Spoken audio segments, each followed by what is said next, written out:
Sikosi unisaidie na ile simu, kuna namba nataka kutoa hapo ya client. Ako na pesa yangu hapo, nipige hiyo simu nyingine. Hiyo simu nyingine? Hiyo nyingine, hiyo nini? Si nilipatia rafiki yako, alisema umemtuma.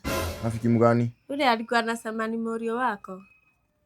Mimi sinanga rafiki huku. Tena marafiki wangu sidhani wanaweza kuja wakuitisha kitu kama hawajaniambia. Alisema wewe ni rafiki yake, ndio nikampatia. Ukapeana simu yangu kwa mtu sijui. Ulinipigia simu ama ulimwambia alikuachia namba tumpigie? Si alisema wewe uko na namba yake. Na yeye ako na namba. Sasa si umepeana simu yangu kwa mtu ameiba simu yangu na bag sioni, kuna kabag fulani na ekanga documents zangu sikaoni. Ako ndio alirusha simu akaenda nayo. Wajio bag ndio naekanga siri zangu, ATM iko hapo ndani na iko na pesa. Na pia hapo ndio naekanga pesa zangu za kusave na ni kama rent ilikuwa hapo ndani.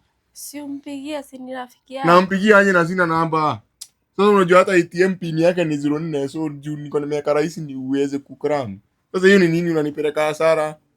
Kai. Hapo ndio naekanga pesa zangu alafu unapea mtu sijui. Huyu ni nani Timorio? Alisema wewe ni Morio. Wewe ni utwaraga hadhara rimwe. Niko ndakaraga na to niguo nakasirika natoka kwa hii nyumba. Lakini hawezi kuibia, ni msichana. Sasa msichana nani unajua? Hii Nairobi unaijua vizuri?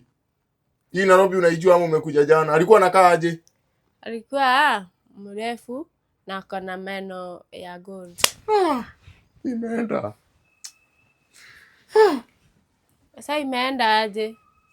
Si ni rafiki yako? Niende kambi nikasheke na wazee. Nikae na wazee juu wewe sioni tukisaidiana. Sioni tukisaidiana. Sasa unajua hiyo ni pesa ngapi imeenda hivyo? Nataka kuelewa tunakata pale kwa dawari unaanza kuona kama naongea vibaya. Kitu anajua.